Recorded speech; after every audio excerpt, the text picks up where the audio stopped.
welcome to the Fantasy News Show from the Bottled Imp. My name is Ken Boyter, and this is your weekly fix of fantasy news. On this week's show, more fantasy games grab the winning spot, you too can be a fantasy blogger, and you can pre-order your big book of monsters. But first, we do start with some sad news. The lead animator of Studio Ghibli, which is the Japanese anime this is a good start, isn't it? Anime studio.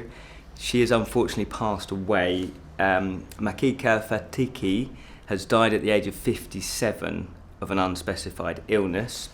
And she was a veteran of the studio. She worked on every single one of the studio's animations, which is a fantastic achievement. And lots of those films are regarded as a fantasy classic, basically.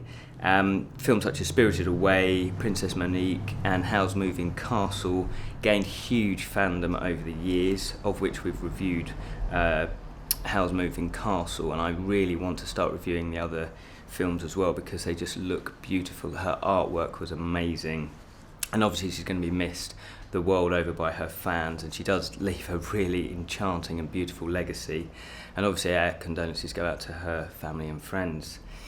The winners of the UK Games Expo 2016 have just been announced, fresh off the weekend where the event was held. And there are 13 different categories, and they were all voted for, as I say, at the UK Games Expo that took place last weekend in Birmingham. Now, I'm not sure how many votes there were actually there. They didn't release that information, but there were over 12,000 people that attended. So obviously these awards have been voted on by a lot of people. And there were 4 fantasy games that won out of the 13 categories. Best board game was Isle of Skye. Best strategic... Again, with the old pronunciation, strategic... I think you know what I'm trying to say. Strategic card and dice game Odin's Ravens.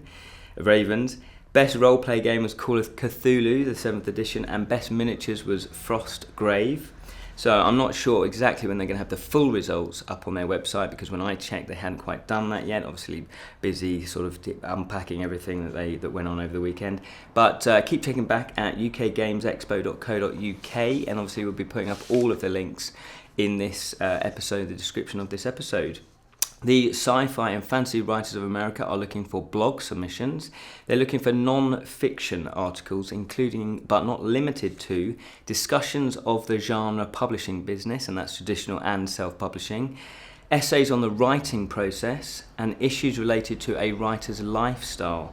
Now, your articles need to be between 500 and 1,000 words, and they do pay 6 cents per word, which I believe is probably about 3 or 4 pence. And you can visit their website, which is sfaw.org, and look at their publications page for further details. The London Anime and Gaming Con returns this July. The 3-day event is a celebration of all things anime and video gaming, with various guests from the voiceover industry, as well as some stars of cosplay. So obviously now cosplay's been going for a number of years as they're becoming kind of little mini celebrities in their own right. There's going to be a number of video game tournaments, plus there's going to be lots of gaming zones for you to play over 200 video games from the 80s and 90s, which is pretty cool.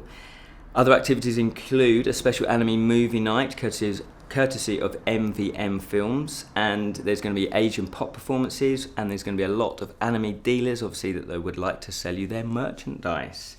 All the fun takes place at the Rocket Complex, London Metropolitan University on the 1st to the 3rd of July. And obviously they've got a website with full details, which is londonanimecon.com. Tale of Tales is due out in the UK on the 17th of June. 3 neighbouring kingdoms, each with magnificent castle, are ruled by various kings and queens. And one of the kings is a fornicating libertine. Another is captivated by a strange animal. And one of the queens is obsessed by her wish for a child. There are also really strong fantasy elements in this. There's sorcerers and fairies, there's fearsome monsters, there's ogres and old washerwomen, which I like the idea of. There's acrobats and courtesans aplenty. And the film is based on the celebrated tales of the 16th century soldier and courtier Gimabastea Basil. Obviously that's not pronounced correctly. The trailer, it looks really surreal, really weird, really warped, and it didn't have any dialogue in it. It was just one big montage of various different strange-looking scenes, which is exactly the type of film I love. It looks really fantastical and quite arty, which again I really like, and it really reminded me of a Peter Greenaway film. So if anybody's seen Prospero's book, you know exactly what I'm talking about. It's directed by Matt Jarone and stars Salma Hayek, Vincent Cassel and Toby Jones.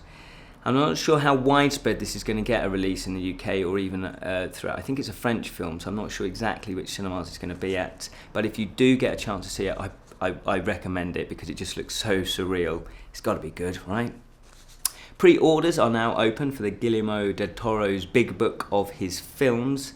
Guillermo Del Toro at home with monsters, inside his films, notebooks and collections. Yes, that really is the title.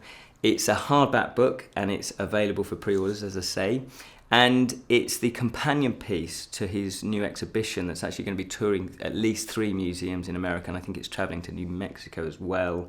And I think it's coming over to Paris. It's a big showcasing of the director's huge horror and fantasy collection. The book also focuses on Del Toro's creative process, including the well-defined themes that he obsessively returns to in his films, a journal, obviously his journals, which he logs all of his ideas, and the vast, inspiring collection of art and pop culture that he has amassed at his own house, Bleak House. There's also in-depth interviews and commentary from notable figures in the art world. To find out more about the book and obviously more about him, you can visit their website, which is deltorofilms.com. Kickstarter news. Fantasy Coin, Dragons, Ogres and Dwarves is another set of metal coins from Fantasy Coin. They have 10 new themed sets with 2 suggested by campaign backers, by yourselves basically.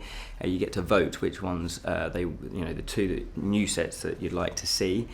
So far that they've announced, there's the Draco, which are dragons, Ancestral Dwarven, there's the Valkyrie, Orc and Moon Elf sets. Now, I love metal fantasy coins, and I have backed their last campaign, so I'm still waiting for those coins. Now, these designs, as well as the other ones as well, these designs look absolutely gorgeous, and they're, some are sort of, they're not all round, some have got holes in, and I think there's ones where they actually fit together that make a complete coin. Really clever idea. Now, if you play role-playing games, these are perfect if you want to kind of give it a bit more flavour, a bit more atmosphere. Also, obviously, you can pimp out your existing board games that have money in it to just make them that extra special. Or if you're like me, you kind of just like to have them just as kind of like a little object. So I am actually quite tempted to back this one. It does finish on the 5th of July. Dreamwars is a steampunk horror board game by Royal Art Games, and it's set in an alternative steampunk fantasy and horror world of Len, where technology coexists side by side with ancient disciplines of the Canto, which is a forbidden reality shifting art fueled by desire. Now, I'm not 100% sure exactly what that is, but it does look beautiful. The artwork really caught my eye, and there's a mass of cool looking components.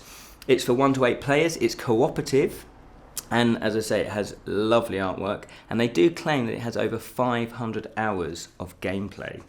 They have really cool add-ons and stretch goals, plus they've got a how to play video and a rule book there, and I do recommend that you check that out before you pledge, because obviously you can tell a lot more if you're going to like the game, if you know what the mechanics are. It's already funded and it finishes on the 23rd of June. And lastly, for Kickstarter, if you like your fantasy with a twist of Western, then the Few and Cursed comic could be for you. This is the first in a series of comics created and written by Philippe Cagno. There you go, that wasn't too difficult to say. And the artwork is by Fabinho Neves. Now, this caught my eye because of the post-apocalyptic Western theme. And it's set in an alternative 1910 universe where for 70 years or more, slowly the waters start disappearing, it's drying up. So I love the idea of mixing fantasy then with another genre. And in this world, there's monsters and black magic and curses. They all feature strongly. As I say, there's lots of artwork images there. It does look really cool, and they've obviously got a synopsis of the story. It's already funded, but you have to be quick if you also want to fund this, because it finishes tomorrow, which is the 9th of June. Bottled Imp news. We attended the UK Games Expo in Birmingham last weekend. Yes, regular viewers will know that we've been saying that we're going to go, and we finally did it. We had lots of fun. I was there promoting my book, The Legends of Grimace Ironblood. That's out now. We had a fantastic time, and the Bottled Imp and Legends of Grimace Ironblood illustrator Rich Nairn was also there. Thank you so much, Rich. He did a fantastic job. He was there doing caricatures for people, dressing them up in fantasy costumes. And we also met so many lovely people, so thank you so much, fellow imps. If you did come up and say hello, thank you. We had a thoroughly good time meeting you and chatting with you. And we've got lots of content and interviews coming in the next couple of weeks. But that's all we have time for. Remember to watch our Fantasy Friday show every Friday. We do also have a Facebook and Twitter page, so you can contact us there, leave some messages, leave some comments. We love that, and I will try to get back to you. And obviously you can leave comments on any of our YouTube videos that we do, any episodes there. Thank you so much for those of you that have subscribed. If you haven't, why not? What's taking you so long? Remember, spread the word of the Bottled Imp. So until next time, keep it unreal. Especially the news.